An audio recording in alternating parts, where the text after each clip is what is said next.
മഹേശ്വരഃ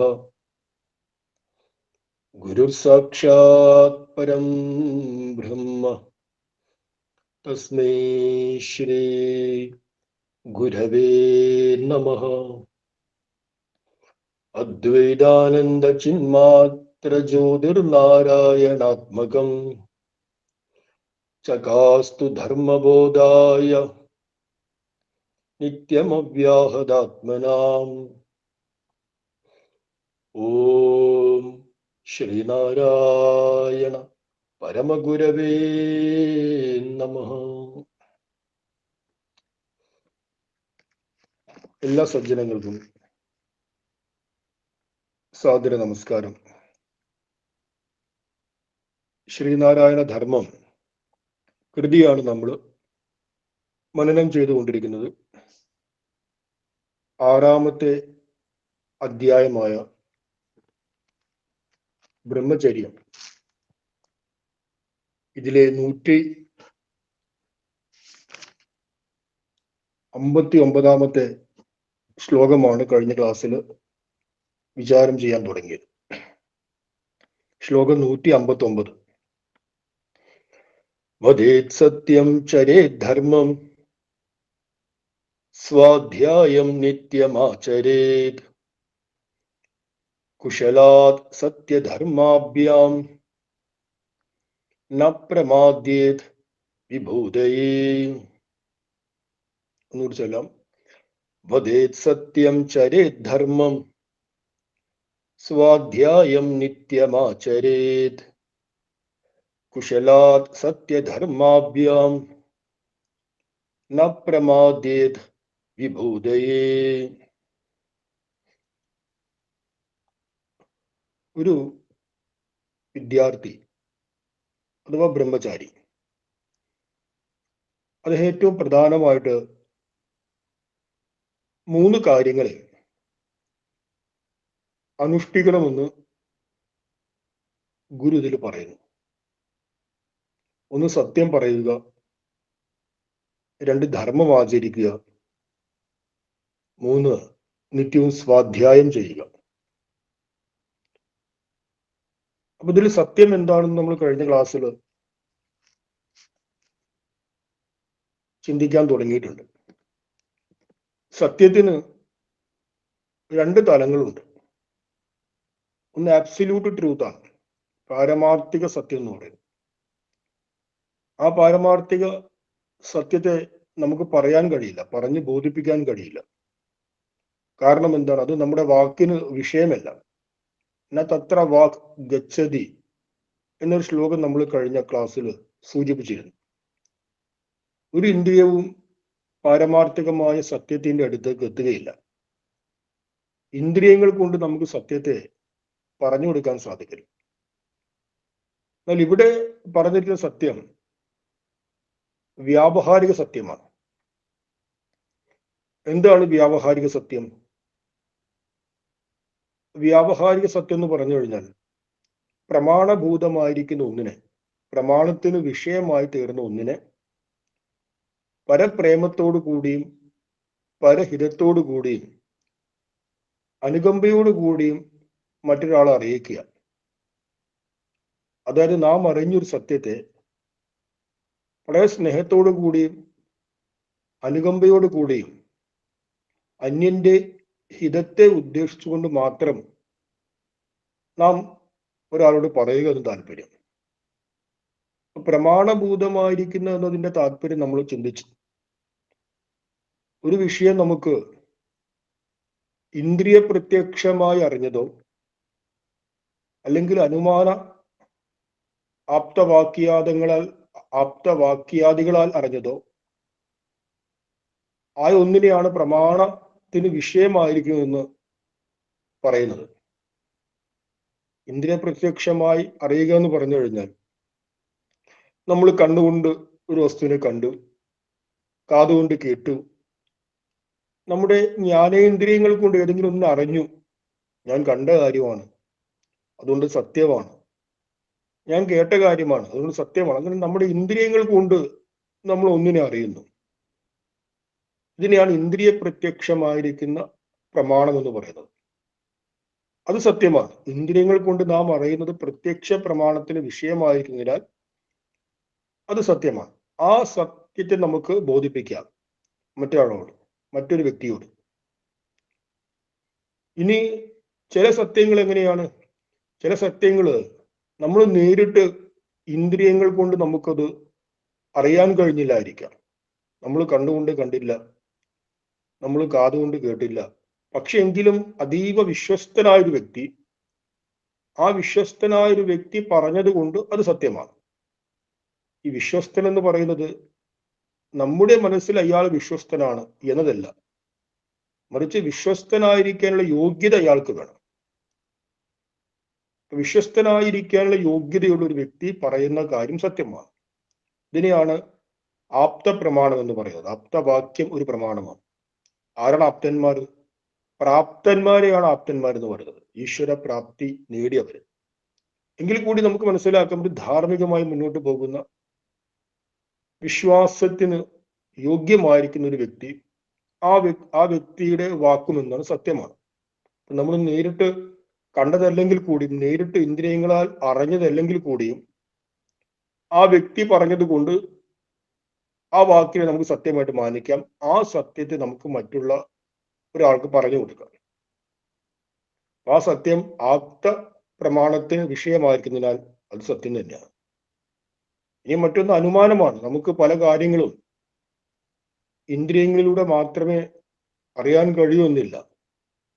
ബാഹ്യമായിരിക്കുന്ന ചില ലക്ഷണങ്ങളെ കണ്ട് അതിൻ്റെ പുറകിലുള്ള സത്യത്തെ നമ്മൾ പലപ്പോഴും അനുമാനിച്ചറിയാറുണ്ട്. ഈശ്വരനെ നമ്മൾ കണ്ണുകൊണ്ട് കാതുകൊണ്ട് നേരിട്ട് അറിഞ്ഞിട്ടാണോ ഈശ്വരനെ വിശ്വസിക്കുന്നത്? ബാഹ്യമായിരിക്കുന്ന ചില ലക്ഷണങ്ങളെ കണ്ട് നമ്മൾ മനസ്സിലാക്കുന്നു ഇവിടെ പ്രപഞ്ചത്തിൽ ഒരു ശക്തിയുണ്ട്. എന്താണ് ബാഹ്യമായിരിക്കുന്ന ലക്ഷണങ്ങൾ? കാരണം നിയമമുണ്ട്. എവിടെയാണോ കാര്യമുള്ളത് അതിന്റെ പുറകിൽ കാരണവും ഉണ്ടായിരിക്കും. കാരണമില്ലാതെ ഒരു കാര്യം ഉണ്ടാവില്ല.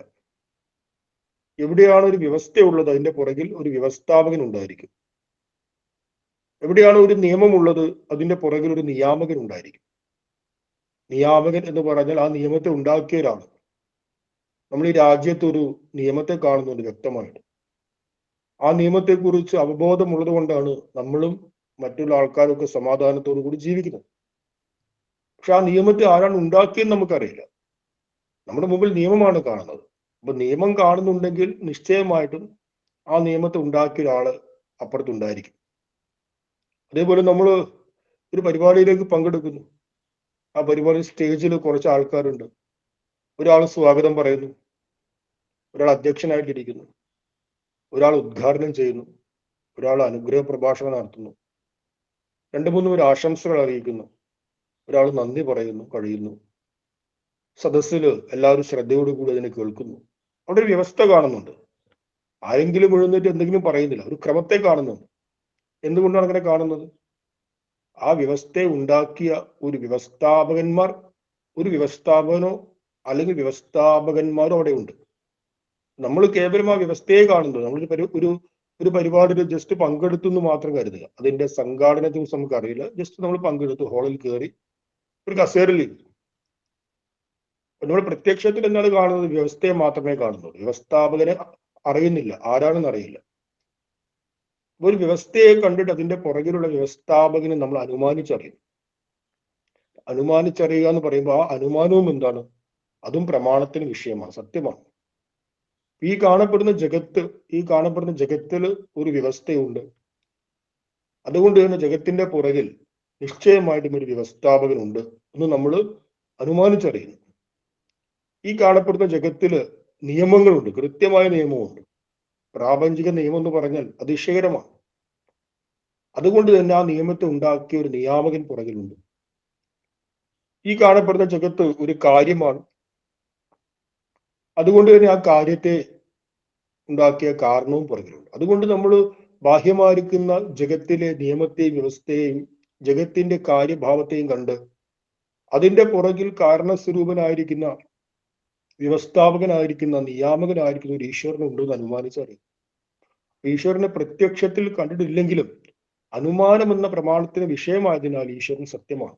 വാസ്തവത്തിൽ ഈശ്വരൻ ഒരു പ്രമാണത്തിന് വിഷയമല്ല, നമ്മുടെ ചിന്തനത്തിന് വേണ്ടി ഒരു പ്രക്രിയയാണ്. എങ്കിൽ കൂടി അനുമാനം എന്ന് പറയുന്ന പ്രമാണത്തിന് വിഷയമായതിനാൽ ഈശ്വരൻ സത്യസ്വരൂപനാണ്. അപ്പൊ ഏതെങ്കിലും ഒരു പ്രമാണത്തിന് വിഷയമായ ഒന്നിനെയാണ് വ്യാവഹാരിക സത്യം എന്ന് പറയുന്നത്. ആ സത്യം നമ്മൾ എങ്ങനെയാണ് മറ്റുള്ള ഒരാളെ ബോധിപ്പിക്കുന്നത്? അത് ആ വ്യക്തിയുടെ ഹിതം അതിൽ അടങ്ങിയിരിക്കണം. നമ്മളൊരു സത്യം ഒരാളെ അറിയിക്കാൻ ശ്രമിക്കുന്നുണ്ടെങ്കിൽ ആദ്യം ആ സത്യം ആ വ്യക്തിക്ക് ഹിതകരമാണോ ചിന്തിക്കണം. ഹിതകരമെന്ന് പറഞ്ഞു കഴിഞ്ഞാൽ രണ്ട് കാര്യങ്ങളുണ്ട്. ഒന്ന് ഹിതകരവും, രണ്ട് പ്രിയകരവും. നമുക്ക് പ്രിയങ്കരങ്ങളായ ഒന്ന് നമുക്ക് ഹിതകരമാകണമെന്നില്ല. നമുക്ക് പ്രിയമല്ലെങ്കിൽ കൂടിയും ചിലപ്പോൾ അത് നമുക്ക് ഹിതകരമായേക്കാം. ഒരാൾക്ക് അസുഖം വന്നു, വൈദ്യര് കഷായം നിർദ്ദേശിച്ചു. ആ കഷായം ആ വ്യക്തിക്ക് ഹിതകരമല്ല, ക്ഷമിക്കണം, ആ വ്യക്തിക്ക് പ്രിയകരമല്ല. എന്തുകൊണ്ട്? അത് കയ്പ് രസമാണ്, പുള്ളിക്ക് കയ്പ് ഒട്ടും ഇഷ്ടമല്ല. പക്ഷെ പ്രിയകരമല്ലെങ്കിൽ കൂടിയും അദ്ദേഹത്തിന്റെ ആരോഗ്യത്തെ നേരെയാക്കും എന്നതിനാൽ ആ കഷായം ആ വ്യക്തിക്ക് ഹിതകരമാണ്. അതുകൊണ്ട് നമ്മൾ സത്യം ഒരു വ്യക്തിയോട് പറയുമ്പോൾ ആ വ്യക്തി ആ സത്യം കേട്ട് സുഖിക്കണം, അല്ലെങ്കിൽ ആ സത്യം കേട്ട് ആനന്ദവാനാകണം എന്നൊന്നുമില്ല. മറിച്ച് ആ സത്യം ആ വ്യക്തിയുടെ ജീവിതത്തിന് ഹിതകരമായിരിക്കണം. ആ വ്യക്തിക്ക് അല്പം അത് താല്പര്യമില്ലാത്ത ഒരു കാര്യമാണെങ്കിൽ കൂടി, അനിഷ്ടമായ ഒരു കാര്യമാണെങ്കിൽ കൂടി, ആ സത്യത്തെ കേട്ടുകഴിഞ്ഞാൽ ആ സത്യം ആ വ്യക്തിക്ക് ഹിതകരമായിരിക്കുന്ന ഒന്നാണെങ്കിൽ നമുക്ക് ആ സത്യത്തെ ആ വ്യക്തിയോട് പറയാം. നേരെ മറിച്ച് സത്യം കേട്ടുകഴിഞ്ഞാൽ ആ വ്യക്തി സന്തോഷവാനായിരിക്കുന്നു, പക്ഷെ ആ വ്യക്തിക്ക് ഹിതകരമല്ല. അതായത് സത്യം ആ വ്യക്തിക്ക് പ്രിയകരമാണ്, പക്ഷെ ഹിതകരമല്ല. അങ്ങനെയാണെങ്കിൽ നമ്മൾ ആ സത്യം തൽക്കാലം പറയരുത്. അപ്പൊ കേൾക്കുന്ന വ്യക്തിയുടെ ഹിതമാണ് പരമപ്രധാനം. ഇനിയോ ആ സത്യം എങ്ങനെയാണ് അവതരിപ്പിക്കേണ്ടത്? ആ സത്യത്തെ അവതരിപ്പിക്കുമ്പോൾ അതിനൊരു മൃദുത്വം ഉണ്ടായിരിക്കണം, അനുകമ്പയുണ്ടായിരിക്കണം, പ്രേമമുണ്ടായിരിക്കണം. കാരണം സത്യത്തിന്റെ സ്വരൂപം വാസ്തവത്തിൽ വളരെ തീക്ഷ്ണമാണ്. ഇപ്പൊ സത്യത്തോട് പലപ്പോഴും നമ്മുടെ ജീവിതത്തിൽ വളരെ സത്യനിഷ്ഠപരമായ ഒരു ജീവിതം നമ്മൾ നയിക്കുന്ന സമയത്ത് നമ്മുടെ ആന്തരിക തലത്തിൽ വലിയ ഒരു കൃതാർത്ഥത ഉണ്ടാകുമെങ്കിലും ചിലപ്പോൾ ബാഹ്യമായിരിക്കുന്ന ലോകവുമായിട്ട് നമ്മൾ നിരന്തരം സംഘർഷത്തിൽ ഏർപ്പെടേണ്ടി വരും. കാരണം സത്യത്തിന്റെ മാർഗത്തിൽ ജീവിക്കുക എന്ന് പറഞ്ഞാൽ തീക്ഷ്ണമായൊരു പല അനുഭവങ്ങളും നമ്മൾ നേരിടേണ്ടി വരും. ഒരുപാട് വിട്ടുവീഴ്ചകൾ കൊടുത്തു കഴിഞ്ഞാൽ നമുക്ക് സുഖമായിട്ട് ജീവിക്കാം. പക്ഷെ ഒരു വ്യക്തി കരുതുക, ഞാൻ പൂർണ്ണമായിട്ടും എൻ്റെ മനസ്സ്, വാക്ക്, കർമ്മം കൊണ്ട് സത്യത്തിൽ പ്രതിഷ്ഠിതമായ, സത്യത്തിൽ ഉറച്ച ഒരു ജീവിതമാണ് നയിക്കുക എന്ന് കരുതി കഴിഞ്ഞാൽ പല തീക്ഷ്ണമായ ബാഹ്യമായിരിക്കുന്ന അനുഭവങ്ങൾ നേരിടേണ്ടി വരും. ആന്തരികമായിട്ട് ആ വ്യക്തി വലിയ കൃതാർത്ഥനായിരിക്കും, പക്ഷെ ബാഹ്യമായിട്ട് പല പരീക്ഷണങ്ങളെ നേരിടേണ്ടി വരും. അപ്പൊ സത്യം എന്ന് പറയുന്ന അല്പം തീക്ഷ്ണമാണ്, അഗ്നിയെ പോലെയാണ്. അതുകൊണ്ട് ആ അഗ്നി എടുത്ത് ഒറ്റയടിക്ക് നമ്മൾ അയാളെ ദേഹത്തേക്ക് ഇടരുത്. മറിച്ച് ആ അഗ്നി വെച്ച് ഒരു അടുപ്പിൽ വെച്ച് അതിന്റെ മുകളിൽ ഒരു പാത്രം വെച്ച് നല്ല പായസം ഉണ്ടാക്കി ആ പായസം കൊടുക്കണം. പായസത്തിലും എന്തുണ്ട്? പായസത്തിലും അഗ്നിയുണ്ട്, തീയിൽ മാത്രമല്ല, പായസത്തിലും ചൂടുണ്ടല്ലോ. ചൂടുണ്ടെങ്കിൽ മനസ്സിലാക്കുക എന്താണ്? അതിൽ അഗ്നിയുണ്ട്. പക്ഷെ ആ പായസം സേവിക്കുന്ന സമയത്ത് ആ വ്യക്തിക്ക് സുഖത്തെ ലഭിക്കുന്നു, അത് ആ വ്യക്തിയുടെ ഹിതത്തെ ഉണ്ടാക്കുന്നു. ഇങ്ങനെയാണ് സത്യം വദേത് എന്ന് പറഞ്ഞ ആശയത്തെ മനസ്സിലാക്കേണ്ടത്. സത്യത്തെ പറയുക. വദേത് എന്ന് പറഞ്ഞാൽ അത് ഒരു ക്രിയാപദമാണ്. സംസ്കൃത ഭാഷയിൽ ക്രിയാപദങ്ങൾ 10 പ്രകാരത്തിലുള്ള, അതിന് 10 ലകാരങ്ങൾ എന്ന് പറയുന്നത്. അതില് ഒരു വിഭാഗമാണ് വിതിർലിംഗ് എന്ന് പറയുന്നത്. വിതിർലിംഗ് എന്ന് പറഞ്ഞു കഴിഞ്ഞാൽ വിതിർലിംഗിൽ ഒരു ക്രിയാപദം പ്രയോഗിച്ചാൽ മനസ്സിലാക്കുക അത് നിർദ്ദേശവാക്യമാണ്. അത് നീ ആചരിക്കണം എന്ന അർത്ഥത്തിൽ പറയുകയാണ്. സത്യം വദേത് എന്ന് പറഞ്ഞാൽ സത്യത്തെ നിശ്ചയമായിട്ട് നീ പറഞ്ഞിരിക്കണം എന്നൊരു വിധിയാണത്. ഇനി അടുത്ത വാക്ക് നമുക്ക് ധർമ്മം ചരിയത്. വീണ്ടും ഒരു വിതിർലിംഗിൽ പ്രയോഗിക്കപ്പെട്ട ഒരു ക്രിയാപദം വന്നു. ചരയത്ത് എന്ന് പറഞ്ഞാൽ നിശ്ചയമായിട്ട് നീ അതിനെ ആചരിക്കണമെന്നാണ്. ചരയത്ത് എന്ന വാക്കിന് ചരഗതോ എന്നൊരു ധാതുവാണ്. സഞ്ചരിക്കുക എന്ന അർത്ഥമുണ്ട്, സ്വന്തം ജീവിതത്തിൽ ആചരിക്കുക എന്നുള്ള അർത്ഥമുണ്ട്, അതേപോലെ സഞ്ചരിക്കുക എന്നുള്ള അർത്ഥമുണ്ട്. അപ്പൊ ധർമ്മത്തിന്റെ മാർഗത്തിലൂടെ സഞ്ചരിക്കുക എന്നാണ്. അപ്പൊ നമുക്ക് സഞ്ചരിക്കണമെങ്കിൽ ആദ്യം എന്ത് വേണം? സഞ്ചരിക്കണമെങ്കിൽ ആദ്യം ഒരു മാർഗം, ഒരു സഞ്ചാരപാത വേണം. പിന്നെയോ സഞ്ചരിക്കാൻ ഒരു ഉപാധി വേണം. അത് വാഹനങ്ങളാകാം. ഈ സാമാന്യമായി ചിന്തിക്കുകയാണെങ്കിൽ സഞ്ചരിക്കാനുള്ള ഏറ്റവും പ്രാഥമികമായ ഉപാധി എന്താണ്? നമ്മുടെ കാലുകളാണ്. ഗമനാർത്ഥമാണ് കാലുകൾ. അപ്പൊ കാലുകൾ വേണം, ഒരു പാത വേണം, സഞ്ചാരത്തിന് ഒരു പാത വേണം. ധർമ്മമാർഗത്തിൽ സഞ്ചരിക്കാനുള്ള പാത എന്താണ്? ധർമ്മമാർഗത്തിൽ സഞ്ചരിക്കാനുള്ള പാത എന്ന് പറയുന്നത്, ആ പാത സത്യമാണ്. നേരത്തെ മുമ്പിൽ പറഞ്ഞു. അപ്പൊ സത്യമാകുന്ന പാതയിലൂടെയാണ് നമ്മൾ സഞ്ചരിക്കേണ്ടത്. അപ്പോൾ ധർമ്മത്തിലൂടെ നടക്കണമെന്ന് പറയുമ്പോൾ മനസ്സിലാക്കുക, ആദ്യം നമ്മുടെ യാത്ര സത്യമാകുന്ന പാതയിലൂടെ ആയിരിക്കും. നമുക്ക് രണ്ട് കാലുകളുണ്ട് ഗമിക്കുവാൻ. അതിലൊരു കാല് എന്ന് പറയുന്നത് ഉന്നതമായൊരു ജീവിത വീക്ഷണമാണ്. മറ്റേ കാലെന്ന് പറയുന്നത് ധർമ്മ അനുഷ്ഠാനമാണ്. അതായത് ഒരു കാലിനെ നമുക്ക് ദർശനം എന്ന് പറയാം, മറ്റേ കാലിനെ അനുഷ്ഠാനം എന്ന് പറയാം. അപ്പൊ ദർശനവും അനുഷ്ഠാനവുമാകുന്ന കാലുകളിലൂടെ സത്യത്തിന്റെ പാതയിലൂടെ സഞ്ചരിക്കുക, ഇതിനെയാണ് എന്ത് പറയുന്നത്? ഇതിനെയാണ് ധർമ്മം ചരേത് എന്ന വാക്കിലൂടെ മനസ്സിലാക്കേണ്ടത്. ഏതൊരു വ്യക്തിക്കും ധർമ്മമാർഗത്തിൽ സഞ്ചരിക്കുവാൻ ആഗ്രഹിക്കുന്ന ഏതൊരു വ്യക്തിയും ആദ്യം സത്യത്തിന്റെ നിർവചനത്തെ മനസ്സിലാക്കി, ആ സത്യത്തിന്റെ പാത, എനിക്ക് സഞ്ചരിക്കാനുള്ള വഴി ഇതാണെന്ന് ആദ്യം നിശ്ചയം ചെയ്യുക. നമുക്ക് ഒരു സ്ഥലത്തേക്ക് സഞ്ചരിക്കണമെങ്കിൽ ആ സ്ഥലത്തേക്ക് പല വഴികളുണ്ട്. ചില വഴികൾ നമ്മളെ ലക്ഷ്യത്തിൽ നിന്ന് വ്യതിചലിച്ച് വേറെ സ്ഥലത്ത് കൊണ്ടുപോകും. നമ്മൾ കരുതുന്നു ഇതിലൂടെ പോയി കഴിഞ്ഞാൽ ലക്ഷ്യത്തിൽ എത്താമെന്ന്, പക്ഷെ അത് വ്യതിചലിച്ച് വേറെ സ്ഥലത്ത് കൊണ്ടുപോകും. ചില വഴികൾ നമ്മൾ ലക്ഷ്യത്തിലേക്ക് എത്തുന്നു. അപ്പൊ നമ്മുടെ മുമ്പിൽ ഒരുപാട് വഴികളുണ്ടെന്ന് സാരം. ഈ വഴികളിൽ ഒരു വഴിയെ നമ്മൾ സെലക്ട് ചെയ്യണം. അപ്പൊ ധർമ്മത്തെ ആചരിക്കുവാൻ ആഗ്രഹിക്കുന്നുണ്ടെങ്കിൽ ആദ്യം സെലക്ട് ചെയ്യേണ്ടുന്ന വഴി, അനേകായിരം വഴികളിൽ സത്യത്തിന്റെ വഴി ഏതാണോ ആ വഴിയെ നമ്മൾ തിരഞ്ഞെടുക്കുക, സെലക്ട് ചെയ്യും. അതിനുശേഷം നമ്മുടെ ദർശനവും അനുഷ്ഠാനവുമാകുന്ന രണ്ട് കാലുകൾ ഉപയോഗിച്ച് സഞ്ചരിക്കുക. ജീവിതത്തില് ഒരു ഉന്നതമായ ഒരു വീക്ഷണമുള്ള വ്യക്തിക്ക് മാത്രമേ ജീവിതത്തിൽ വിജയിക്കാൻ സാധിക്കൂ. അത് ഏത് മേഖലയിലായാലും. നമ്മുടെ ഈ മേഖല ആധ്യാത്മികമായതുകൊണ്ട് ആധ്യാത്മികമായ വ്യക്തമായ ഒരു അറിവ്, ജ്ഞാനം, ഒരു ഉൾക്കാഴ്ച നമുക്ക് വേണം. ആധ്യാത്മികമായ ഉൾക്കാഴ്ച എന്ന് പറയുമ്പോൾ ഇവിടെ ഉദ്ദേശിക്കുന്നത് തപസ്സിലൂടെ എന്തെങ്കിലും ഒരു ആത്മാനുഭവത്തെ നേടിയെടുക്കുക എന്നല്ല. മറിച്ച് ഏതൊരു വ്യക്തിക്കും എന്താണ് സ്പിരിച്വാലിറ്റി, എന്താണ് ആധ്യാത്മികത, എന്താണ് ഗുരുവിന്റെ ദർശനം എന്നതിൻ്റെ ഒരു സംക്ഷിപ്തമായ ഒരു ആശയമെങ്കിൽ ആ വ്യക്തിക്ക് വേണം. ജീവിതത്തെക്കുറിച്ച്, ഈശ്വരനെ കുറിച്ച്, ശരീര മനോബുദ്ധി ഇന്ദ്രിയങ്ങളെ കുറിച്ച്, നമ്മുടെ ബന്ധുജനങ്ങളെ കുറിച്ച്, ചുരുക്കി പറഞ്ഞ മൊത്തം ജീവിതത്തെ കുറിച്ചൊരു ആധ്യാത്മികമായ വീക്ഷണമാണ്. ആ വീക്ഷണത്തെയാണ് ദർശനം എന്ന് പറയുന്നത്, ഒരു ഉൾക്കാഴ്ചയാണ്. അങ്ങനെ ഒരു ആധ്യാത്മികമായ കാഴ്ചപ്പാട് ജീവിതത്തോട് ഇല്ലെങ്കിൽ ഒരിക്കലും ധർമ്മത്തിന്റെ മാർഗത്തിൽ പോകാൻ സാധിക്കില്ല. ധർമ്മത്തിന്റെ മാർഗത്തിൽ പോകണമെങ്കിൽ നിശ്ചയമായിട്ട് നമുക്ക് ആധ്യാത്മികമായ ഒരു അറിവിന്റെ ഒരു ഏകദേശ രൂപം നമ്മുടെ മനസ്സിലുണ്ടായിരിക്കണം. അതേ നമ്മൾ എന്ത് വേണം? അതിന് ഗുരുവിന്റെ കൃതികളെ സമാശ്രയിച്ച് ഗുരുവിന്റെ കൃതികളെ നമ്മൾ നിരന്തരം അധ്യയനം ചെയ്യണം. ഗുരുവിന്റെ കൃതികളെ നിരന്തരം അധ്യയനം ചെയ്തു കഴിഞ്ഞാൽ വളരെ വ്യക്തമായ ഒരു ജീവിത വീക്ഷണം നമുക്ക് ലഭിക്കും. അതിന് ഏറ്റവും സഹായകരമായ ഒരു ഗ്രന്ഥമാണ് ശ്രീനാരായണ ധർമ്മം എന്ന ഈ കൃതി. കാരണം ഈ കൃതിയിൽ ഗുരുദേവൻ ജീവിതത്തിന്റെ എല്ലാ തലങ്ങളെയും സ്പർശിക്കുന്നുണ്ട്. അന്യത്ര കൃതികളിൽ നമ്മൾ ഗുരുവിന്റെ ഉന്നതമായ വേദാന്ത ദർശനത്തെ നമ്മൾ കണ്ടേക്കാം. വേദാന്ത സൂത്രം അത് വലിയൊരു വേദാന്ത ദർശനമാണ്. ദർശനമാലയിലും കുറെ ഉയർന്ന ദാർശനിക മൂല്യങ്ങളെ പറഞ്ഞിരിക്കുന്നു. നമ്മുടെ വ്യവഹാര ജീവിതവുമായിട്ട് ബന്ധപ്പെട്ട് വ്യവഹാര ജീവിതത്തിലെ എല്ലാ തലങ്ങളെയും സ്പർശിക്കുന്ന ഒരു ഉത്തമ ഗ്രന്ഥമാണ് ശ്രീനാരായണ ധർമ്മം. ഇതിൽ ആദ്യത്തെ 2 അധ്യായങ്ങളിൽ തന്നെ ഗുരുവിന്റെ ഉദാത്തമായ സമന്വയ ചിന്താ പദ്ധതിയെ അവതരിപ്പിച്ചിരിക്കുന്നു. നമ്മളത് സവിസ്തരം അധ്യയനം ചെയ്തിട്ടുണ്ട്. അതിനുശേഷമുള്ള അധ്യായങ്ങളിൽ ജീവിതത്തിന്റെ ഓരോരോ ഘട്ടങ്ങളിലുമുള്ള വികാസത്തെയും ആ ഘട്ടങ്ങളിൽ ഏതേത് കർമ്മങ്ങൾ ചെയ്യണം, ഏതേത് കർമ്മങ്ങൾ ചെയ്യേണ്ട എന്നും ഗുരു വിസ്തരിച്ച് പറഞ്ഞിരിക്കുന്നു. അങ്ങനെ ഈ ഗ്രന്ഥത്തിന് സമഗ്രമായ ഒരു അധ്യയനം കൊണ്ട് തന്നെ നമുക്ക് ഒരു ആധ്യാത്മികമായ ജീവിത വീക്ഷണം കൈവരും.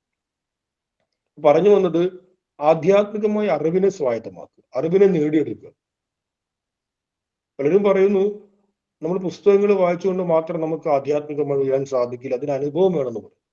പക്ഷെ പ്രാഥമികമായ ഘട്ടം എന്ന് പറയുന്നത് വ്യക്തമായ അറിവ് നമ്മുടെ ബുദ്ധിയിൽ ഉണ്ടാക്കണം. ജീവിതത്തെക്കുറിച്ച് ഒരു ആധ്യാത്മികമായ തലത്തിൽ നിന്നുകൊണ്ട് ചിന്തിക്കാൻ. ആ അറിവിന് നമ്മൾ ഗുരുവിന്റെ കൃതിയെ സമാശ്രയിച്ചേ തീരും, അതിന് അധ്യയനം ചെയ്തേ തീരും. ഒരു കാലം എന്താണ് ആധ്യാത്മികമായ ജീവിത വീക്ഷണം അഥവാ ദർശനം. ഇനി മറ്റേ കാലം എന്താണ്? മറ്റേ കാലം അനുഷ്ഠാനം എന്ന് പറയുന്നത്.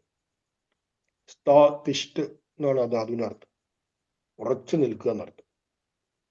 അപ്പൊ അനുഷ്ഠാനം എന്ന് പറഞ്ഞാൽ ജീവിതത്തില് നാം മനസ്സിലാക്കിയ ആ ഉന്നതമായ ജീവിത വീക്ഷണത്തെ ജീവിതത്തിലേക്ക് കൊണ്ടുവരണമെങ്കിൽ നല്ല കരുത്ത് വേണം, നല്ല ബലം വേണം. നമ്മളിൽ സ്വതസിദ്ധമായി നിലനിൽക്കുന്ന ബലത്തെ, കരുത്തിനെ പ്രകടിതമാക്കുക അല്ലെങ്കിൽ അഭിവ്യക്തമാക്കുക എന്നതിനെയാണ് അനുഷ്ഠാനം എന്ന് പറയുന്നത്. അനുഷ്ഠാനത്തിലൂടെ നാം ബാഹ്യമായ എന്തൊക്കെയോ കരുത്തിനെ കൊണ്ടുവരുന്നില്ല, മറിച്ച് നമ്മളിൽ സ്വതസിദ്ധമായിരിക്കുന്ന കരുത്തിനെ കുറിച്ച് നമ്മൾ അജ്ഞരാണ്. എന്തുകൊണ്ട് അജ്ഞരാണ്? അത് പ്രകടമല്ല, അത് നമ്മുടെ ഉള്ളില് ഒളിച്ചിരിക്കുകയാണ്, മീൻസ് അത് മറഞ്ഞിരിക്കുകയാണ്. ആ കരുത്തിനെ നമ്മൾ നിരന്തരമായി ഉപാസനയിലൂടെ അതിനെ പ്രകടമാക്കുന്നു, അഭിവ്യക്തമാക്കുന്നു. ഇതിനെയാണ് എന്ത് പറയുന്നത്? അനുഷ്ഠാനം എന്ന് പറയുന്നത്. നമ്മൾ ചിന്തിച്ചു കഴിഞ്ഞാൽ നമ്മുടെ ജീവിതത്തിലെ എല്ലാ പ്രശ്നങ്ങൾക്കും എല്ലാ ദുഃഖങ്ങൾക്കും കാരണം ഹേതു എന്ന് പറയുന്നത് കരുത്ത് ഇല്ലായ്മയാണെന്ന് മനസ്സിലാക്കാൻ സാധിക്കും. നമുക്ക് ആത്മബലമില്ല. നമ്മുടെ മുമ്പിൽ ജീവിതമാകുന്ന യാത്രയിൽ മുമ്പിൽ ഒരുപാട് പ്രതിസന്ധികൾ കടന്നു വരുന്നു. ആ പ്രതിസന്ധികളുടെ മുമ്പിൽ പകച്ച് നിന്ന് അതിനെ മറികടക്കാൻ സാധിക്കാതെ ദുഃഖിക്കുന്നതിന്റെ കാരണം എന്താണ്? അതിനെ മറികടക്കാനുള്ള കരുത്ത് നമുക്കില്ല എന്നതുകൊണ്ടാണ്.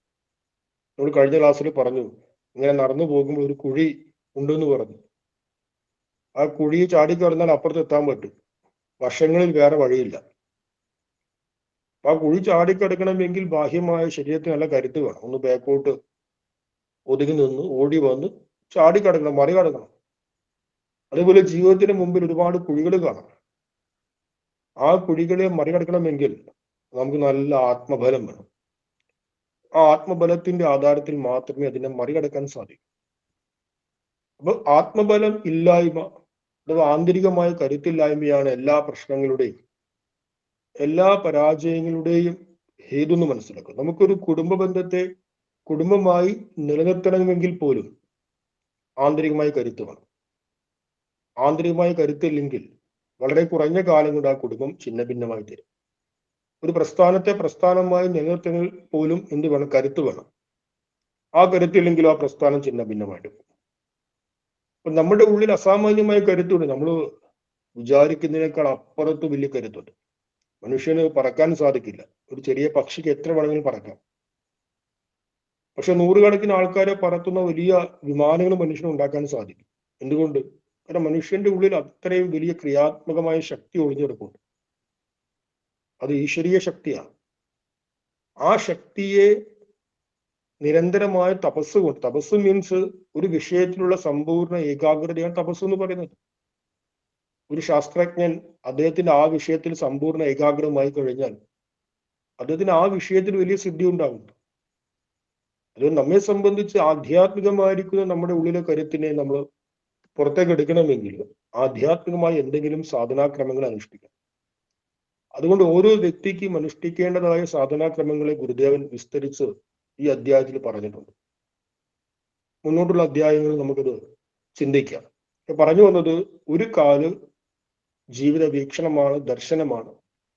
മറ്റേ കാല് എന്താണ്? മറ്റേ കാല് അനുഷ്ഠാനമാണ്. ഇത് രണ്ടും സമന്വയിച്ചു കഴിഞ്ഞാൽ നമുക്ക് സത്യത്തിന്റെ പാതയിലൂടെ മുന്നോട്ട് സഞ്ചരിക്കാൻ സാധിക്കും. അപ്പൊ ധർമ്മം ചരേത് എന്ന് പറഞ്ഞു കഴിഞ്ഞാൽ ഇപ്രകാരം മനസ്സിലാക്കും. ഇനി ഗുരു അടുത്ത വരിയിൽ പറയുന്നു സ്വാധ്യായം നിത്യമാചരം. ഈ നിത്യം എന്നുള്ള വാക്ക് നമുക്ക് ഈ മൂന്ന് കാര്യത്തോടും ചേർത്ത് മനസ്സിലാക്കാം. സത്യം നിത്യം വദേത്, ധർമ്മം നിത്യം ചരേത്, സ്വാധ്യായം നിത്യം ആചരേത് എന്ന് മനസ്സിലാക്കാം. ഇനി അല്ലാതെ സ്വാധ്യായം നിത്യം ആചരേത് എന്ന് അതിനെ തനിയെ മനസ്സിലാക്കാം. സ്വാധ്യായം എന്ന് പറഞ്ഞാൽ സത്യഗ്രന്ഥങ്ങളുടെ സത്യസാക്ഷാത്കാരം നേടിയ മഹാത്മാക്കൾ, ആ മഹാത്മാക്കൾ ഈ ലോകത്തോടുള്ള വലിയ അനുകമ്പ കാരുണ്യത്തിന്റെ ഹേതുവായിട്ട് ആ സത്യത്തിന്റെ മാർഗത്തിലേക്ക് ജനങ്ങളെ കൊണ്ടുപോകാൻ വേണ്ടി ഉദാത്തമായ ജീവിത മൂല്യങ്ങളെ കുറിച്ചിരിക്കുന്ന ഒരുപാട് ഗ്രന്ഥങ്ങളെ സംരചന ചെയ്തിട്ടുണ്ട്. ആ ഗ്രന്ഥങ്ങളുടെ അധ്യയനമാണ് എന്ത് സ്വാധ്യായം എന്ന് പറയുന്നത്. നമ്മൾ നിത്യവും 4 മണിക്ക് എഴുന്നേറ്റ് അല്ലെങ്കിൽ 5 മണിക്ക് എഴുന്നേറ്റ് ഇങ്ങനെ ഒരു കൂട്ടായ്മയിലൂടെ ഒരു ഗ്രന്ഥത്തെ പരസ്പരം വിനിമയം ചെയ്യുന്നു. ഇതെന്താണ്? ഇത് സ്വാധ്യായമാണ്. അപ്പൊ അങ്ങനെയുള്ള സ്വാധ്യായം നിത്യം ആചരിക്കേണ്ടത് ഒരു ബ്രഹ്മചാരിയുടെ അനിവാര്യമായ കർത്തവ്യമാണെന്ന് ഗുരു പറയുന്നു. ഇനി ഗുരു പറയുകയാണ്, കുശലാത്ത് സത്യധർമാഭ്യാം വിഭൂതയെ ന പ്രമാദ്യേത് എന്ന് ഗുരു പറയുന്നു. ഒരിക്കലും പ്രമാദം കാണിക്കരുത്, വ്യതിചലിക്കരുത്. എന്തിൽ നിന്ന് വ്യതിചലിക്കരുത്? നമുക്ക് എന്തെങ്കിലും ബാഹ്യമായ നേട്ടമുണ്ടാകുമെന്ന് കരുതി സത്യധർമ്മങ്ങളുടെ മാർഗത്തിൽ നിന്ന് ഒരിക്കലും വ്യതിചലിക്കരുത് എന്നൊരു നിർദ്ദേശവും തരുന്നു. കാരണം ധർമ്മത്തിന്റെ പന്താവിൽ, സത്യത്തിന്റെ പന്താവിൽ ഒരു വ്യക്തി പോകുമ്പോൾ ആ വ്യക്തിയുടെ ജീവിതത്തിലേക്ക് ഐശ്വര്യങ്ങൾ, ഒരുപാട് അനുഗ്രഹങ്ങൾ കടന്നു വരും. അത് സ്വാഭാവികമാണ്. നമ്മൾ ഉറച്ച് സത്യത്തെ പാലിച്ച് ധർമ്മമാർഗത്തിൽ നടക്കുമ്പോൾ ലക്ഷ്മി ദേവിയുടെ വലിയ അനുഗ്രഹം നമ്മളിൽ ഉണ്ടാകും. അങ്ങനെ നമുക്ക് നാം ചിന്തിക്കാത്ത തരത്തിൽ വലിയ ഐശ്വര്യ അഭിവൃദ്ധികൾ ഉണ്ടാകുന്ന സമയത്ത് ആ ഐശ്വര്യ അഭിവൃദ്ധികളിൽ പെട്ട് അല്ലെങ്കിൽ സ്ഥാനമാനങ്ങളുടെ ആ ഒരു പ്രത്യേക ഒരു കാഴ്ചയിൽ മയങ്ങി നമ്മുടെ മാർഗത്തിൽ നിന്ന് നമ്മൾ വ്യതിചലിക്കാൻ പാടില്ല എന്ന് പറയുന്നു. സത്യധർമാഭ്യാം ന പ്രമാദ്യത് എന്ന് ഗുരു പറയുന്നു. ഒരു വ്യക്തി സർവസ്വം ഉപേക്ഷിച്ചു സന്യാസ വൃത്തിയെ സ്വീകരിച്ചെന്ന് കരുതുക. സന്യാസം എടുക്കുന്ന സമയത്ത് എല്ലാറ്റിനെയും ഉപേക്ഷിച്ചു. ഇനി ലോകമില്ല, ഒന്നുമില്ല, ഏകാന്തമായിട്ട് എവിടെയെങ്കിലും പോയിരുന്ന ജീവിതകാലം മുഴുവൻ തപസ്സും സ്വാധ്യായം ചെയ്ത് ഈശ്വര സാക്ഷാത്കാരം നേടണമെന്ന് കരുതി. അങ്ങനെ അദ്ദേഹം എല്ലാം ഉപേക്ഷിച്ച് പർണശാലയിൽ ഗുരുവിന്റെ സന്നിധിയിൽ ഇരുന്ന് മുന്നോട്ട് പോകുന്ന സമയത്ത് അദ്ദേഹത്തിന് തപസ് കൊണ്ട് മെല്ലെ മെല്ലെ അദ്ദേഹത്തിന് കീർത്തി കൈവന്നു. ജനങ്ങളെല്ലാം അറിയപ്പെട്ടു, എല്ലാവരും വിളിച്ചു കൊണ്ടുപോയി. അങ്ങനെ അദ്ദേഹം ചിന്തിക്കുന്ന സമയത്ത് പണ്ട് തന്റെ ഭൗതികമായിരിക്കുന്ന ജീവിതത്തിൽ ഉണ്ടായിരിക്കുന്നതിനേക്കാളും വലിയ രീതിയിലുള്ള ആദരവ് കിട്ടുന്നു. ആയിരക്കണക്കിന് പേര് കാണുവാൻ വരുന്നു, നമസ്കരിക്കുന്നു, പാദ നമസ്കാരം ചെയ്യുന്നു, വലിയ ആശ്രമം ഉണ്ടാകുന്നു, വലിയ കാറുകൾ ഉണ്ടാകുന്നു, സ്വത്ത് സമ്പത്ത് എല്ലാം കിട്ടുന്നു. അങ്ങനെ സർവ്വവിധമായ അനുഗ്രഹങ്ങളും ഐശ്വര്യങ്ങളും ആരാധനകളും എല്ലാം കിട്ടുന്നു. ആ സമയത്ത് മനസ്സ് ഭ്രമിച്ച് സത്യത്തിന്റെയും ധർമ്മത്തിന്റെയും മാർഗത്തിൽ നിന്നും വ്യതിചലിക്കാൻ സാധ്യതയുണ്ട്. എന്തുകൊണ്ട്? കാരണം അത് അത്ര വലിയൊരു മോഹക്കാഴ്ചയാണ്. ആ മോഹക്കാഴ്ചയെ മറികടക്കുക എന്നുള്ളത് കഠിനമാണ്.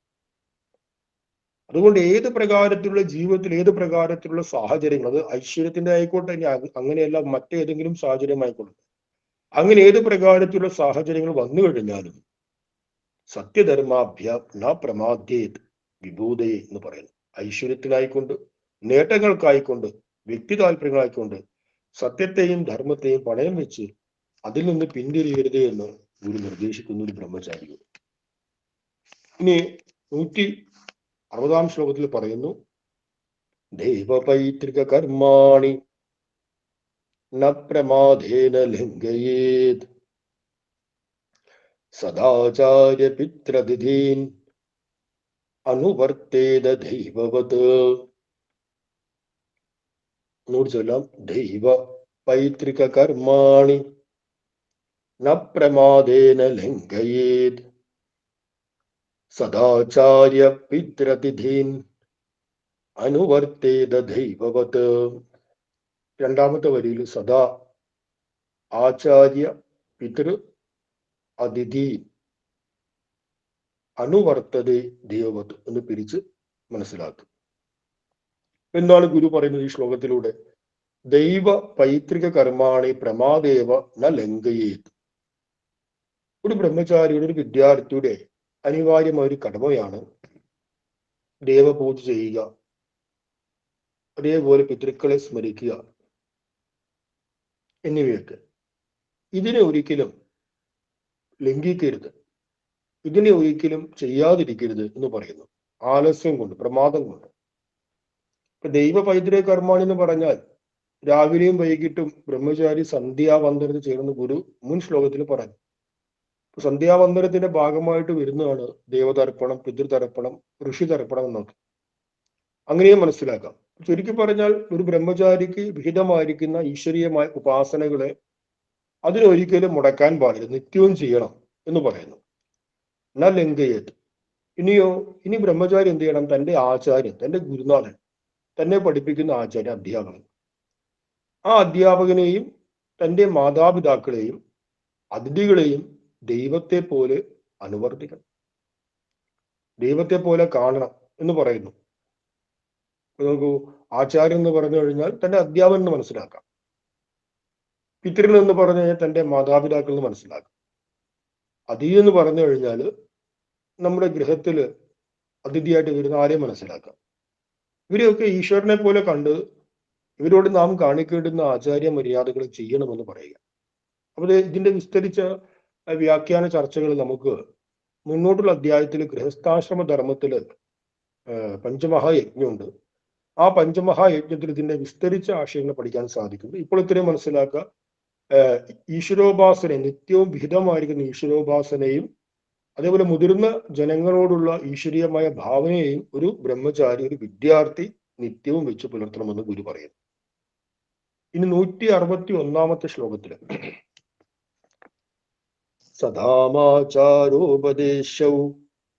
ഗൃഹീയാത് പുണ്യകർമ്മവത് ബ്രഹ്മചര്യം തപോനൂനം വിദ്യാഭ്യാസായ കൽപ്പതേ. ഒന്നുകൂടി ചൊല്ലാം. സദാമാചാരോപദേശൗ ഗൃഹീയാത് പുണ്യകർമ്മവത് ബ്രഹ്മചര്യം തപോനൂനം വിദ്യാഭ്യാസായ കൽപ്പതേ. സതാം ആചാര ഉപദേശവും. സതാം എന്ന് പറഞ്ഞാൽ സജ്ജനങ്ങളുടെ, നല്ല ആൾക്കാരുടെ ആചാര ഉപദേശവും അവരുടെ ജീവിതത്തെയും ഉപദേശങ്ങളെയും നമുക്ക് പിന്തുടരാം. എങ്ങനെ പിന്തുടരാം? പുണ്യകർമ്മവത്ത്. ഒരു പുണ്യകർമ്മം എന്ന് പറഞ്ഞതുപോലെ നല്ല വ്യക്തികളുടെ ജീവിതത്തെയും ആ വ്യക്തികളുടെ ഉപദേശത്തെയും ആ വ്യക്തികളുടെ കർമ്മത്തെയൊക്കെ നമുക്ക് പിന്തുടരാം. അതേപോലെ ഒരു ബ്രഹ്മചാരി മീൻസ് ഒരു വിദ്യാർത്ഥി, ആ വിദ്യാർത്ഥിക്ക് അവന്റെ വിദ്യാഭ്യാസ കാലത്ത് നിശ്ചയമായിട്ട് അവൻ ബ്രഹ്മചര്യ വ്രതത്തെ അനുഷ്ഠിച്ചിരിക്കണം. ബ്രഹ്മചര്യ വ്രതത്തിലൂടെയാണ് ആ വിദ്യാർത്ഥിക്ക് തന്റെ വിദ്യാഭ്യാസത്തിന് ഒരു പൂർണ്ണത കിട്ടുകയുള്ളൂ എന്ന് ഗുരു പറയും. അപ്പൊ 146 ശ്ലോകത്തിൽ ബ്രഹ്മചര്യത്തിന്റെ നിർവചനം നമ്മൾ പഠിച്ചിട്ടുണ്ട്. എന്തായിരുന്നു അത്?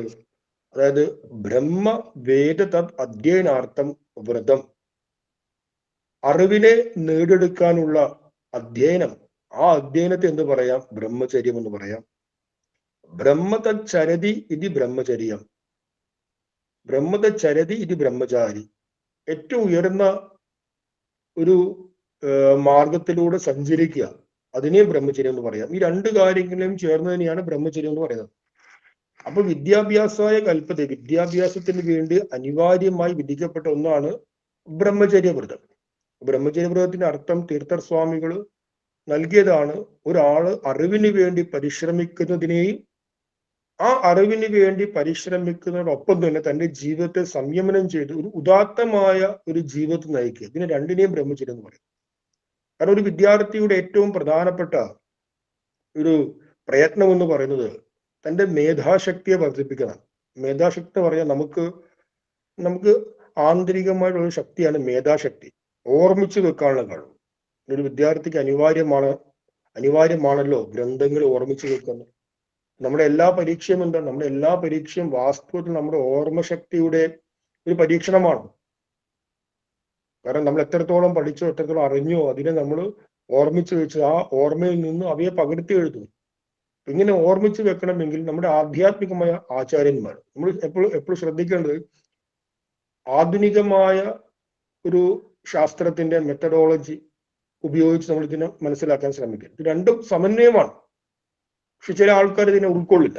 എന്തുകൊണ്ട്? അവർക്ക് എപ്പോഴും ആധുനികമായ ശാസ്ത്രത്തിന്റെ അളവുകോലുകളാൽ, മാനദണ്ഡങ്ങളാൽ നിർണയിക്കപ്പെടുന്നതിന് സ്വീകരിക്കും. അപ്പൊ പലപ്പോഴും ഇത്തരം ആശയങ്ങൾ തള്ളിക്കളയും. ഇതൊക്കെ പ്രാചീനമാണെന്ന് തള്ളിക്കളയും. അതുകൊണ്ട് ഇതിനൊരു ആധ്യാത്മികമായ മാനത്തോടു കൂടി മാത്രമേ നമുക്ക് ഇതിനെ മനസ്സിലാക്കാൻ സാധിക്കുകയുള്ളൂ. രണ്ടും പരസ്പരം സമന്വയം ചെയ്യുന്നുണ്ടെങ്കിലും രണ്ടിന്റെയും അളവ് പോലും ഉപയോഗിച്ച് നമ്മൾ ഇതിനെ അളക്കാൻ പാടില്ല. എങ്ങനെ ജീവിച്ചാലും എന്താ, ഒരു കുട്ടിക്ക് നല്ല ഓർമ്മശക്തി ഉണ്ടാവില്ല എന്നൊക്കെ പറഞ്ഞിരിക്കാം. പക്ഷെ നമ്മുടെ പൂർവിക ആചാര്യന്മാർ ഒരു വിദ്യാർത്ഥിയുടെ ഏറ്റവും വലിയ സമ്പത്തായിട്ട് കണക്കാക്കിയത് ആ വിദ്യാർത്ഥിയുടെ ഓർമ്മശക്തിയാണ്. അതിനെ മേധാശക്തി എന്ന് പറയും. പിന്നെ പണ്ട് കാലങ്ങളിൽ ഗുരുകുലങ്ങളിൽ ലിപിബദ്ധ സമ്പ്രദായം ഉണ്ടായിരുന്നില്ല.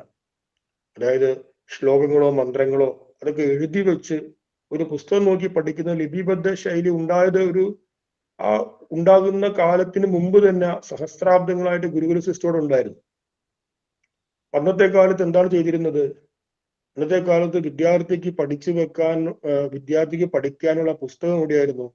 ആ പുസ്തകം അവന് തലച്ചോറിൽ ഓർമ്മശക്തിയാണ്. ആ തലച്ചോറിൽ ലക്ഷക്കണക്കിന് മന്ത്രങ്ങളെയാണ് ഫീഡ് ചെയ്യുന്നത്. ഒരു വിദ്യാർത്ഥി തന്റെ വിദ്യാഭ്യാസ കാലത്ത് ലക്ഷക്കണക്കിന് മന്ത്രങ്ങൾ ഓർമ്മിച്ചു വെക്കും. ആ മന്ത്രങ്ങൾ ഓർമ്മിച്ചു വെച്ച് തന്റെ അടുത്ത ഒരു തലമുറക്ക് തന്റെ ശിഷ്യന് ഈ മന്ത്രങ്ങളെ ഓർമ്മയിലൂടെ കൈമാറുന്നു. ആ ശിഷ്യൻ എന്ത് ചെയ്യുന്നു? ആ ശിഷ്യനെ മന്ത്രങ്ങൾ ഓർമ്മിച്ചു വെക്കും. അങ്ങനെ ഇത്രയും വലിയ മന്ത്രങ്ങളെ നമുക്ക് ഓർമ്മിച്ച് വെക്കണമെങ്കിൽ നമ്മുടെ ഉള്ളിൽ മേധാശക്തി അസാമാന്യമായ കരുത്ത് വേണം. ഈ മേധാശക്തിക്ക് കരുത്തുണ്ടാകണമെങ്കിൽ ശാരീരികവും മാനസികവുമായ ബ്രഹ്മചര്യം വിദ്യാർത്ഥിക്ക് നിർബന്ധമാണെന്ന് ആചാര്യന്മാർ പറഞ്ഞിട്ടുണ്ട്.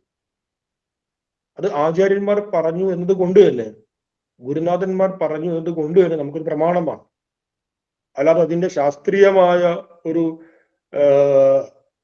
പരീക്ഷണത്തിൽ നമുക്ക് മറ്റു പ്രമാണങ്ങളെ ആശ്രയിക്കേണ്ട കാര്യമില്ല. ഗുരുനാഥന്മാർ ആചാര്യന്മാർ പറഞ്ഞിരിക്കുന്ന വാക്കാണ്.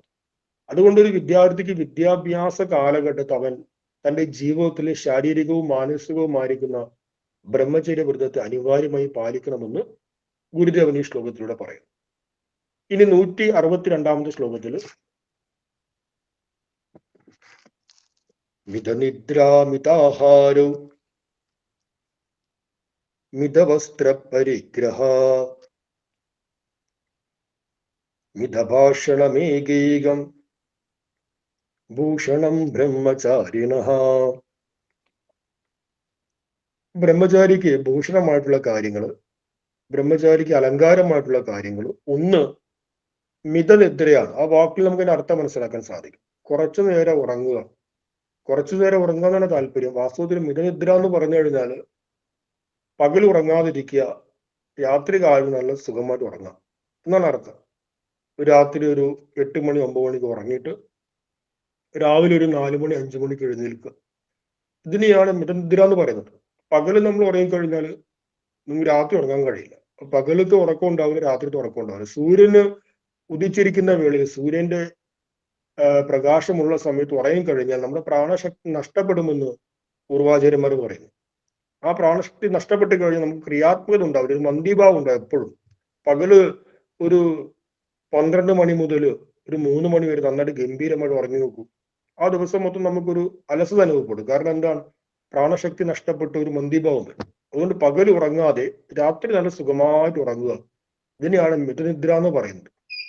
ഇനിയാണ് മിതാഹാരം എന്ന് പറഞ്ഞാൽ ബ്രഹ്മചാരിക്ക് വിഹിതമായ ആഹാരം, അവന്റെ മേധാശക്തിയെ വർദ്ധിപ്പിക്കുന്ന, അവനിൽ ക്ഷീണത്തെ ഉണ്ടാക്കാത്ത ലഘുവായ മിതമായ ആഹാരം. മിതമായ ആഹാരം എന്ന് പറയുമ്പോൾ വളരെ കുറച്ച് മാത്രം കഴിച്ചാൽ മതി എന്ന താല്പര്യമില്ല. മറിച്ച് ബ്രഹ്മചാരിയുടെ ജീവിതത്തിന് ശ്രേഷ്ഠത കൈവരുത്തുന്ന മിതമായ ആഹാരങ്ങൾ കഴിക്കുക. ഇനി മിതവസ്ത്ര പരിഗ്രഹം, വളരെ കുറച്ച് മാത്രമേ വസ്ത്രം ഉടുക്കാവൂ എന്നല്ല. അതായത് ബ്രഹ്മചാരി ഒരു കൗപ്പീനെ മാത്രം ഉടുത്താൽ മതി എന്നതല്ല. മറിച്ച് അവന്റെ വസ്ത്രത്തിന്റെ ശേഖരണം കുറച്ചായിരിക്കണം. ആയിരക്കണക്കിന് വസ്ത്രങ്ങൾ അലമാര വെക്കാൻ പാടില്ല. ഒരു വിദ്യാർത്ഥി ആ വിദ്യാർത്ഥിയുടെ, കാരണം ഗുരുകുലത്തിൽ വസിക്കുന്ന ഒരു വിദ്യാർത്ഥിയോടാണ് ഈ കാര്യം പറഞ്ഞിരിക്കുന്നത്. നമ്മുടെ വീട്ടിൽ താമസിച്ച് സ്കൂളിൽ പോയി പഠിക്കുന്ന ഒരു കുട്ടിയോടെ അല്ല. അന്നത്തെ കാലത്ത് ഗുരുകുല സമ്പ്രദായത്തെ ആശ്രയിച്ച് പഠിക്കുന്ന ഒരു വിദ്യാർത്ഥിയോട് ആ വിദ്യാർത്ഥിയുടെ ഉപയോഗത്തിന് വേണ്ടി മാത്രമുള്ള 2 3 4 ജോഡി വസ്ത്രം മാത്രം മതി എന്ന് പറയുന്നു. ഇനിയാണ് മിതഭാഷണം. ഇത് ഏറ്റവും വലിയൊരു ഗുണമാണ്. ആവശ്യമായ കാര്യങ്ങളെ മാത്രം പറയുക. ഇപ്പൊ നമുക്ക് എല്ലാവരും ജീവിതത്തിൽ അനുഭവമുണ്ട്. നമുക്ക് ഏറ്റവും അലോസരം ഉണ്ടാക്കുന്നത് എന്താണ്? ഏറ്റവും അലോസരം ഉണ്ടാക്കുന്നത് ഒരുപാട് കാര്യങ്ങൾ പറയുന്ന ഒരു വ്യക്തിയുടെ സാന്നിധ്യമാണ്. ഒരുപാട് ആവശ്യവും അനാവശ്യമായ കാര്യങ്ങൾ നിരന്തരം സംസാരിക്കുന്ന ഒരു വ്യക്തിയുടെ സാന്നിധ്യം നമുക്ക് ഉള്ളിൽ വലിയൊരു അസ്വസ്ഥത ഉണ്ടാക്കുന്നു. അത്രയും നെഗറ്റീവ് ഊർജ്ജമാണ് ആ വ്യക്തി. ആ മിതഭാഷണം എന്നുള്ളത് വലിയ ഒരു യോഗ്യതയാണ്. ഒരു വ്യക്തി ആന്തരികമായിട്ട് എന്ത് സ്വഭാവക്കാരനായിക്കോട്ടെ, അയാൾ കുറച്ചേ സംസാരിക്കുമെങ്കിൽ ആൾക്കാർക്ക് അയാൾ വലിയ താല്പര്യമാണ്, ആ വലിയ ശല്യമില്ലാന്ന് കരുതും. അപ്പൊ മിതഭാഷ നമ്മുടെ വാക്കിലൂടെ അനാവശ്യമായ മറ്റു കാര്യങ്ങളിൽ വിനിയോഗിക്കുന്നതായ ഊർജത്തെ ചെലവഴിക്കാതെ കാര്യമാത്ര പ്രസക്തമായിട്ട് സംസാരിക്കുക, ഇതിനെയാണ് മിതഭാഷണം എന്ന് പറയുന്നത്. അപ്പൊ ഇത്രയും കാര്യങ്ങൾ എന്താണ്? ഇത്രയും കാര്യം, ഈ 4 കാര്യങ്ങളും ഒരു ബ്രഹ്മചാരിയുടെ അലങ്കാരങ്ങളാണ്, ആഭരണങ്ങളാണെന്ന് ഗുരു പറയുന്നത്. ഇനി അടുത്ത ശ്ലോകത്തില് ഒരു വിദ്യാർത്ഥി നിശ്ചയമായിട്ടും ഒഴിവാക്കേണ്ടുന്ന 8 കാര്യങ്ങളെ കുറിച്ച് പ്രസ്താവിക്കുന്നു. അടുത്ത ശ്ലോകത്തിൽ, ശ്ലോകം 163. ദ്യൂതം പൈശൂന്യമനൃതം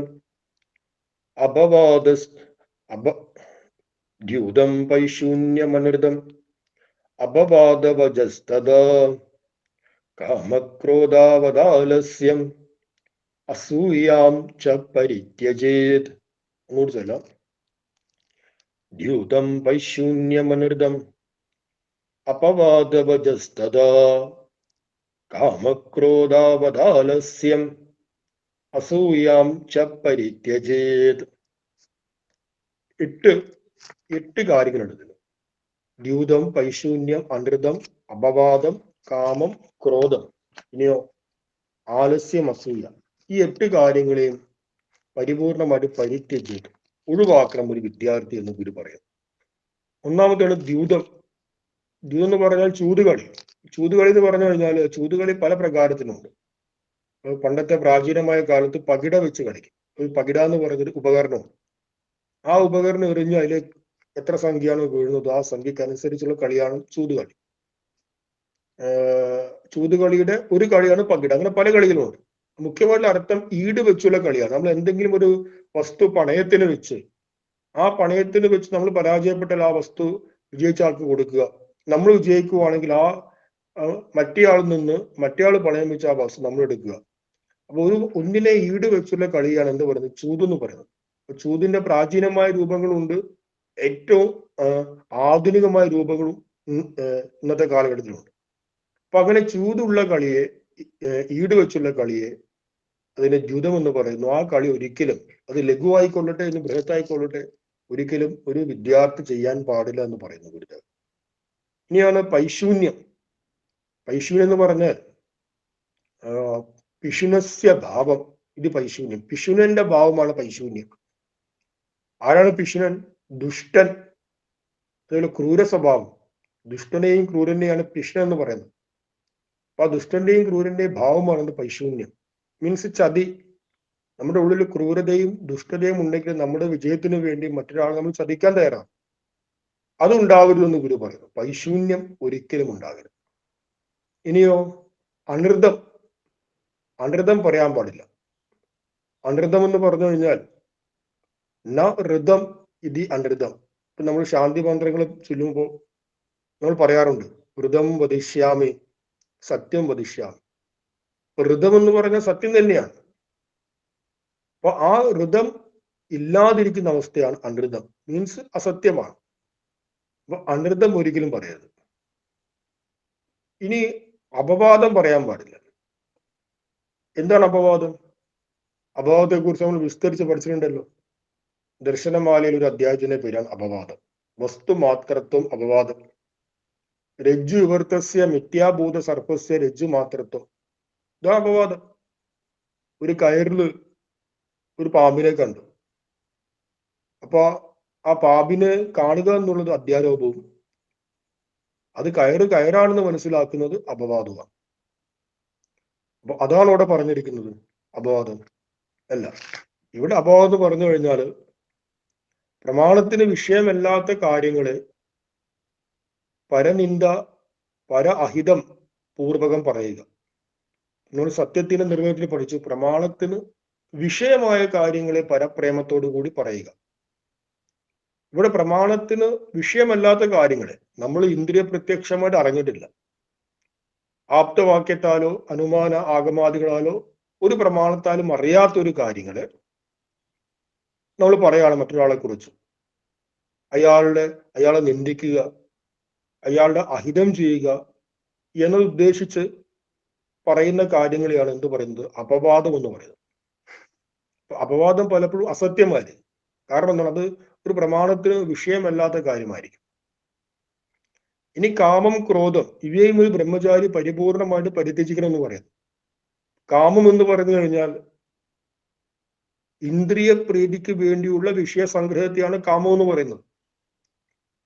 നമുക്ക് ലോകത്തിലെ എല്ലാവരും അവനവന്റെ ഇന്ദ്രിയങ്ങളെ തൃപ്തിപ്പെടുത്തുവാൻ, അവനവന്റെ ജീവിത സാഹചര്യങ്ങളെ മെച്ചപ്പെടുത്തുവാൻ വേണ്ടി പരിശ്രമിക്കുന്നുണ്ട്.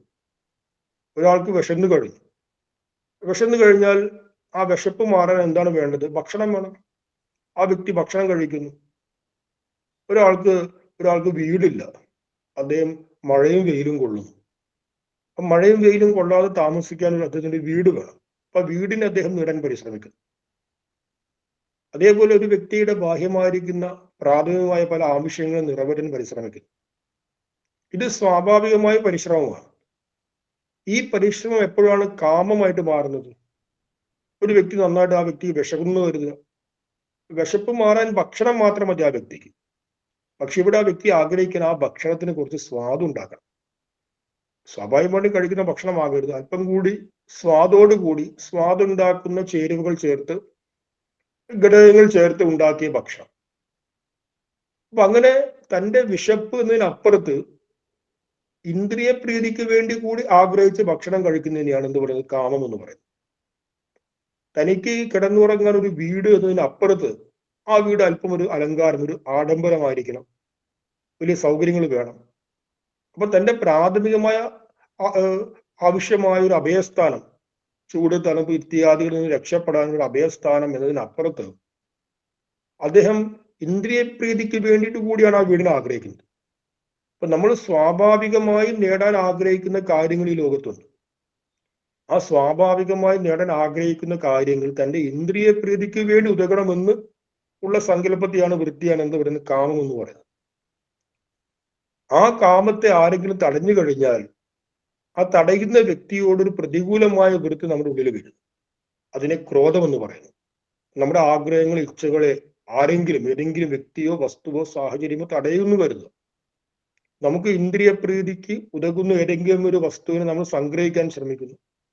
ആ സംഗ്രഹിക്കാൻ ശ്രമിക്കുന്നതിൽ നിന്ന് നമ്മെ തടയുന്ന വ്യക്തിയോട്, തടയുന്ന ആളിനോട് നമ്മുടെ ഉള്ളിൽ ഉണ്ടാകുന്ന പ്രതികൂല വൃത്തിയാണ് എന്ത് പറയുന്നത്? ക്രോധം എന്ന് പറയുന്നത്.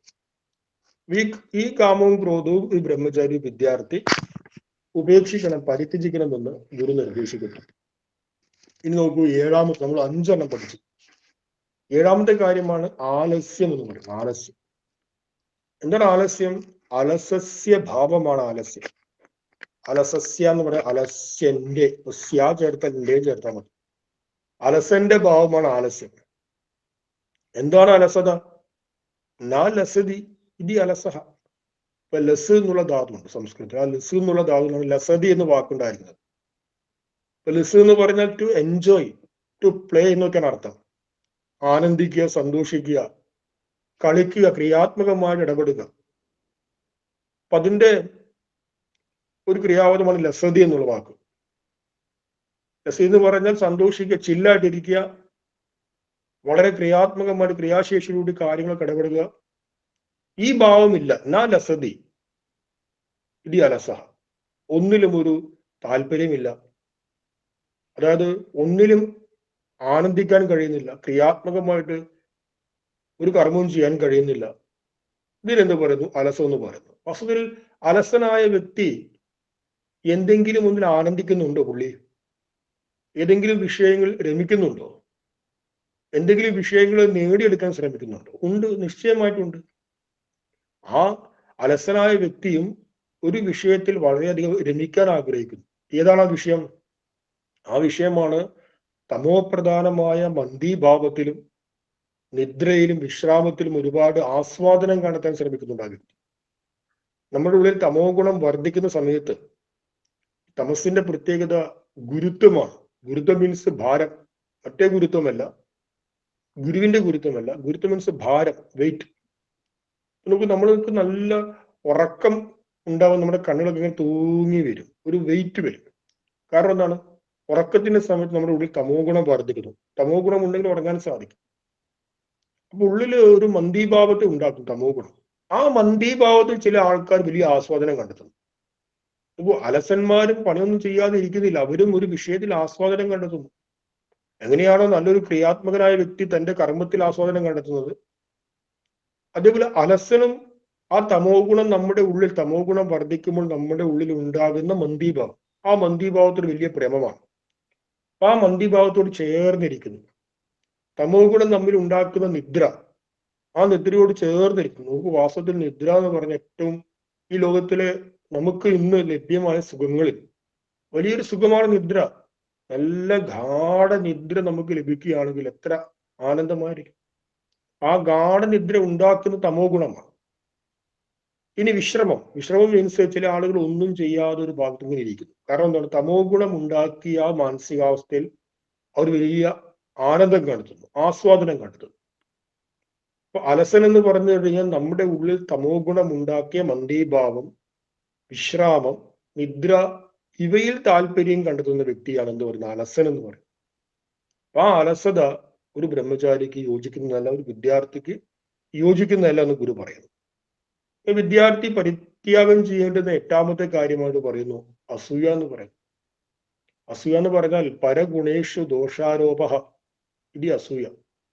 മറ്റൊരാളുടെ ഗുണം, ആ മറ്റൊരാളുടെ ഗുണത്തിൽ അയാളെ ദോഷിക്കുക, അയാളെ ദ്വേഷിക്കുക, അയാളെ വെറുക്കുക, അയാളെ കുറ്റം പറയുക. മറ്റൊരാൾക്ക് കുറ്റമുണ്ട്, ആ കുറ്റമുള്ള വ്യക്തികളെ കുറ്റം പറഞ്ഞാൽ പിന്നെയും കുഴപ്പമില്ല. പക്ഷെ പരഗുണേഷു, അന്യന്റെ ഗുണത്തിലും അതിനെ ദോഷം കണ്ടെത്താൻ ശ്രമിക്കുക. ഒരാള് അന്യന്റെ ഗുണത്തെക്കുറിച്ച് പറഞ്ഞു, അല്ലെങ്കിൽ അന്യന്റെ ഉയർച്ചയെ കുറിച്ച് പറഞ്ഞു, ആ ഉയർച്ചയും ഗുണവും എന്താണ്? അത് അങ്ങനെയൊന്നല്ല, എങ്ങനെയാണെന്ന് പറഞ്ഞ് ദ്വേഷിക്കുക. ഇനി മറ്റൊരു വ്യക്തി ജീവിതത്തിൽ ഉയർന്നു വരുമ്പോൾ നമ്മുടെ ഉള്ളിൽ താപം ഉണ്ടാകും, ഒരു ചൂടുണ്ടാകും അവന്റെ ഉയർച്ചയെ കണ്ടിട്ട്. ആ ചൂട് എന്താണ്? അസൂയ. ഈ 8 കാര്യങ്ങളും പരിപൂർണമായിട്ട് ഒരു വിദ്യാർത്ഥി ഉപേക്ഷിക്കണമെന്ന് ഗുരു നിർദ്ദേശിക്കുന്നു. അപ്പൊ ഇത്രയും കാര്യങ്ങൾ നമ്മൾ ഇന്ന് ചർച്ച ചെയ്തുകൊണ്ട് ഇന്നത്തെ ക്ലാസ് ഉപസംഹരിക്കുകയാണ്. അടുത്ത ശ്ലോകങ്ങൾ അടുത്ത ക്ലാസ്സിൽ ചർച്ച ചെയ്യാം. ഓം തത്സത്ത്. ശ്രീനാരായണ ഗുരു അർപ്പണമസ്തു.